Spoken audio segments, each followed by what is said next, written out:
it is written DCA, you can see. So this is direct current. This is written ACA, so it is in alternating current.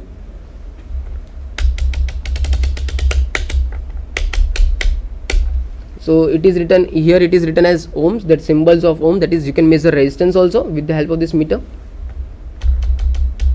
This is a buzzer. This is buzzer means if you want to check whether the continuity is there or no in the circuits, you can use this symbol. You can keep in this mode. There is a symbol of diode here, so that is for diode checking, forward bias or reverse bias. If you want to measure a current like HFE or something in the transistors, we can measure that it is written HFE, so that is current. Here if you see that is NPN. If you want to measure or check whether the transistor is NPN type or PNP type.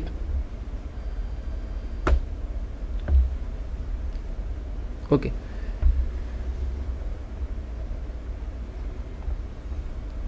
So if you see it is written NPN, so if you want to check whether the NPN means negative, positive, negative, right, the type of transistor that we are using, right.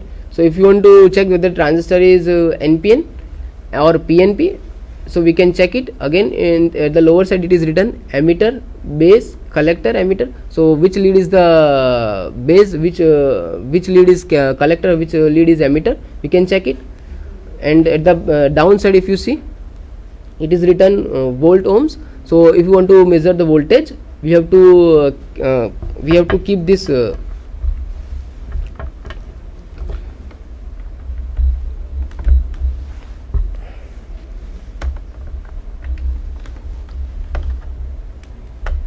these are two actually voltage probes, you can say, or these are the probes or patch cords, you can see. So if you want to measure voltage, we have to keep this red probe in the volt ohm side, and this is the common actually, that is in black color. Okay. So if you want to measure current, we have to just switch this red that we kept in volt, we have to keep in milliamps, right. And if you want to measure in amperes, we have to keep it in this way, right. Okay. So now I am going to now I will show how to measure a battery's voltage.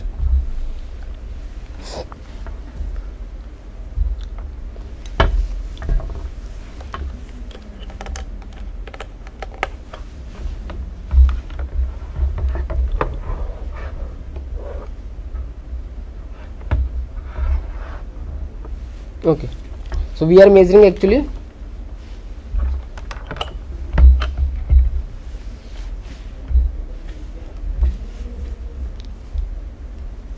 are measuring actually DC voltage, and it is written 9 volts.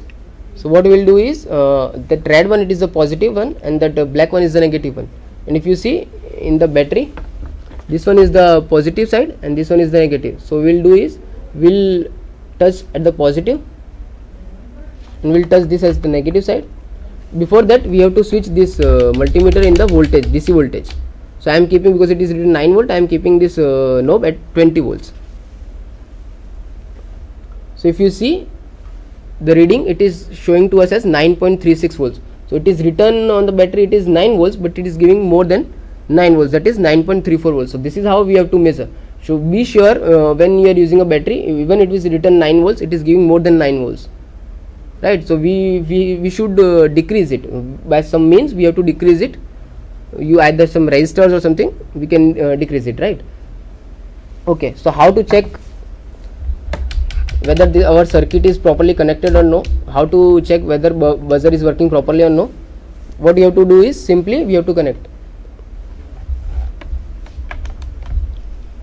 right. So in this way we can check the buzzer.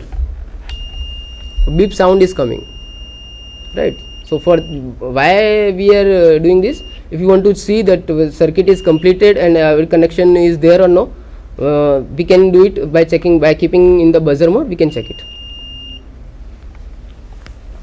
If you want to check the battery's current, how much current it is doing, what we have to do is we have to switch this in from voltage mode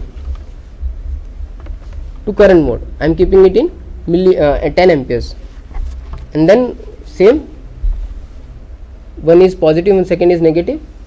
So this one is positive and this one is negative. So what you have to do is we have to switch in the direct current side. So it is giving some amperes, 0.61 it is written,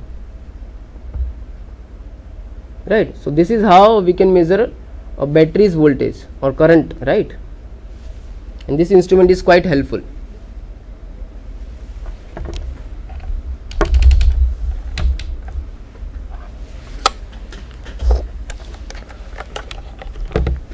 Okay,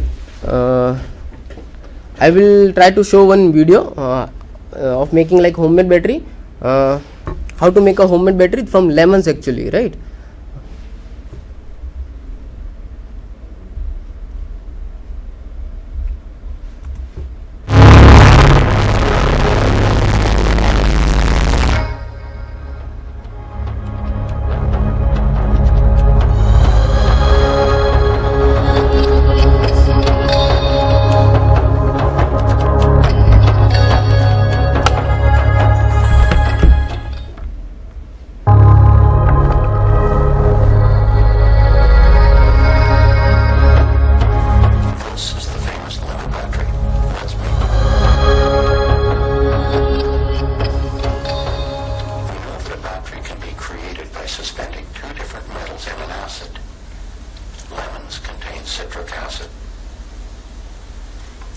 Insert a galvanized nail coated in zinc into one side of our lemon, then make a slit and insert a copper penny in the other side, we should have a battery.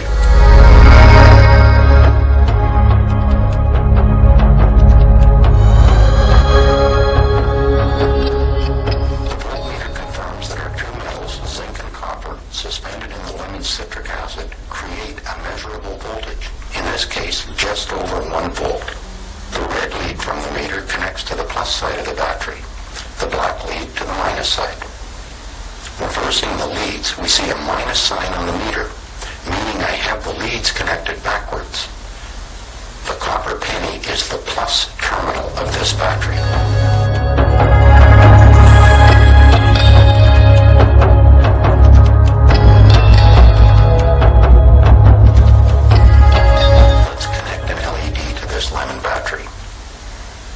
LEDs are a special type of low voltage, low current device.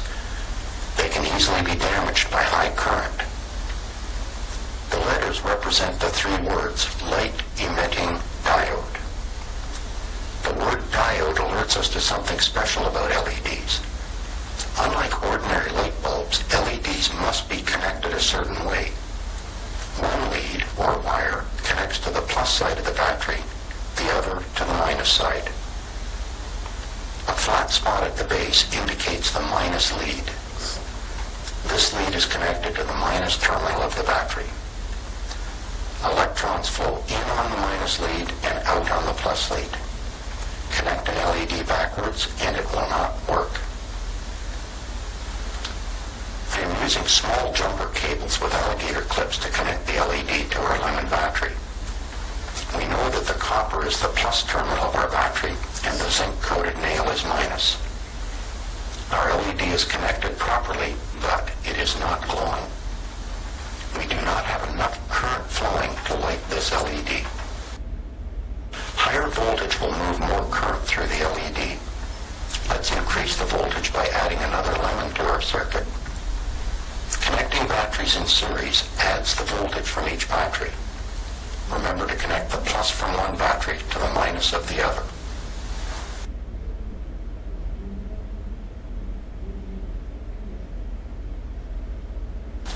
Two lemons creates over 1.8 volts. But our LED is still not glowing. We still don't have enough current to light the LED.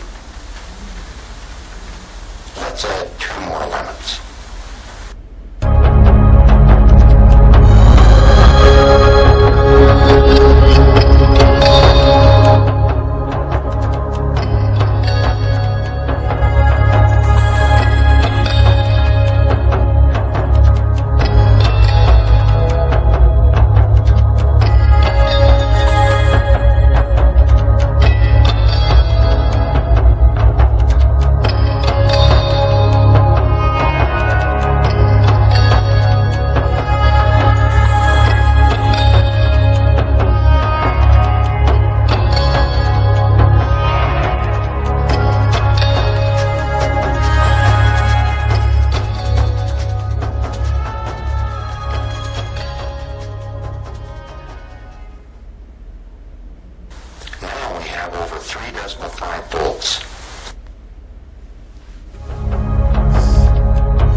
glowing. 4 lemons create enough voltage and current to create a very dim glow.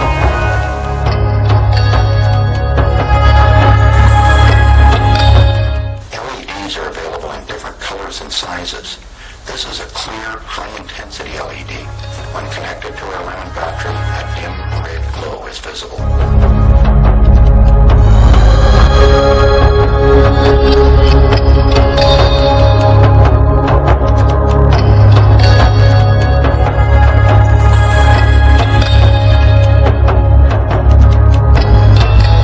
Lemon batteries are unable to create the large currents needed to operate most electric devices. The low current devices like this calculator are easily operated with 2 lemons. Review the vinegar battery video for instructions on connecting a calculator.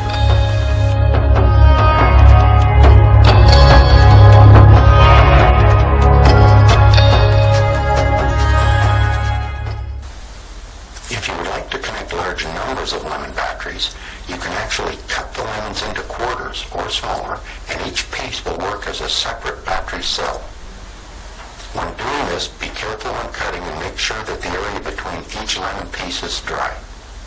If the pieces are joined by spilled lemon juice, it will affect the output of the battery.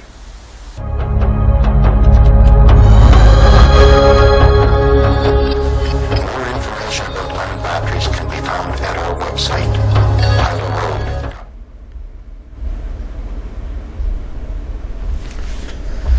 So friends, I think this video would have been fruitful to you, right? And all this lecture that are all about batteries, it might be fruitful to you. So in the next lecture I will show you practically how to make actually a battery from potato. So for any queries or any suggestions, you can contact me at my email ID, that is sachin.sharma@bapugkv.ac.in. Thank you.